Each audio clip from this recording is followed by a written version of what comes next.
ಅಲ್ಲಿಂದ ಕೂತಾದ್ಮೇಲೆ ಮನೆ ಹೋಗೋಣ ಅಂತ ಹೊರಟ್ವಿ. ಅಲ್ಲಿಂದ ಬರ್ಬೇಕಾದ್ರೆ ಈ ಸೀನ್ ನೋಡ್ದೆ. ಯಾರಿಗೇ ಆಗಿರ್ಲಿ ಅವ್ರ ಕಷ್ಟಪಟ್ಟು ಏನಾದ್ರು ಮಾಡ್ಬೇಕು ಅಂತ ಬಂದಾಗ ಅವ್ರ ಹತ್ರ ಜನ ಬಂದಿಲ್ಲ ಅಂತಂದ್ರೆ ತುಂಬಾ ನೋವಾಗುತ್ತೆ. ಸೊ ಇವ್ರಿಗೂನು ಸಪೋರ್ಟ್ ಮಾಡಿ ಗೈಸ್. ಅಲ್ಲಿಂದ ನನ್ನ ಫ್ರೆಂಡ್ಸ್ ಎಲ್ಲ ಸೋಡಾ ಕುಡಿತೀನಿ ಅಂತ ಬಂದ್ರು. ಅಲ್ಲ ಈಗ ಸೋಡಾ ಕುಡಿಬೇಕಾದ್ರೆ ಅವಳಿಗೂ ಒಂದ್ ಇಸ್ಕೊಡ್ಬೇಕು ತಾನೆ. ಇಲ್ಲ ನಾನ್ ಕುಡಿಯಲ್ಲ ಅಂತ ಅನ್ಬಿಟ್ಟು ಒಂದೇ ತಗೊಂಡ್ಬಿಟ್ಟು ಇಬ್ರು ಒಂದೇ ಗ್ಲಾಸ್ ಅಲ್ಲಿ ಶೇರ್ ಆಗ್ತಿದ್ರು ನೋಡಿ.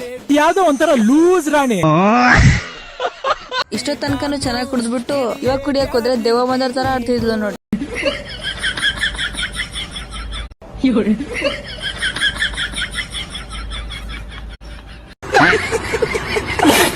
ಅಲ್ಲಿಂದ ನಮ್ ಜಾತ್ರೆ ಸೌಂಡ್ ಜೋರಾಗೆ ಬರ್ತಿತ್ತು.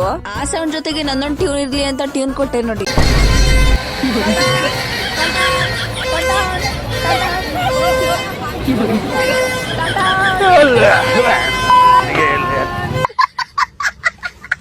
ಅಲ್ಲಿಂದ ದೇವಸ್ಥಾನ ಒಳಗಡೆ ಹೋಗೋಣ ಅಂತ ಒಳಗಡೆ ಹೋದ್ವಿ. ಅಲ್ಲಿಂದ ಫೋಟೋಸ್ ತಗೋಣ ಅನ್ಬಿಟ್ಟು ಎಲ್ಲರೂ ಫೋಟೋ ತಗೊಳಕಂತ ರೆಡಿ ಆಗಿದ್ವಿ. ಅಷ್ಟಲ್ಲೇ ನಮ್ಮ ಫ್ರೆಂಡ್ಗೆ ನಾನು ಎಂಕರೇಜ್ ಮಾಡಿದೆ ಅಂತ ನೋಡಿ.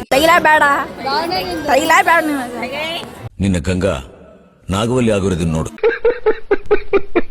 ಅಲ್ಲಿಂದ ದೇವಸ್ಥಾನ ಒಳಗಡೆ ಹೋಗ್ಬಿಟ್ಟು ಇನ್ನೊಂದ್ ರೌಂಡ್ ಹಾಕೊಂಡು ಅಲ್ಲಿಂದ ಹಂಗ ಹಿಂಗ ಮಾಡ್ಬಿಟ್ಟು ಆಚೆ ಬಂದು ದೇವಸ್ಥಾನದಲ್ಲಿ ತುಂಬಾ ರಶ್ ಇರೋ ಕಾರಣ ಆಚೆ ಬರಕ್ಕೂ ಕಷ್ಟ ಆಗಿತ್ತು ಗೈಸ್. ಹಂಗ ಹಿಂಗ ಮಾಡಿ ಆಚೆ ಬಂದು ನಮ್ ತೇರ್ ಹತ್ರ ಹೋಗ್ಬಿಟ್ಟು ಒಂಚೂರು ಫೋಟೋಸ್ ತಗೊಂಡು ಅಲ್ಲಿಂದ ಮನೆಗೆ ಹೊಟ್ವಿ. ಈ ವ್ಲಾಗ್ ಇವತ್ತಿಗೆ ಎಂಡ್ ಆಗ್ತಿದೆ. ಇವತ್ತಿಗಿಷ್ಟೇ, ಮತ್ತೆ ಸಿಗೋಣ ಮುಂದಿನ ವ್ಲಾಗ್ ಅಂತ ಹೇಳ್ತಾ ಬಾಯ್.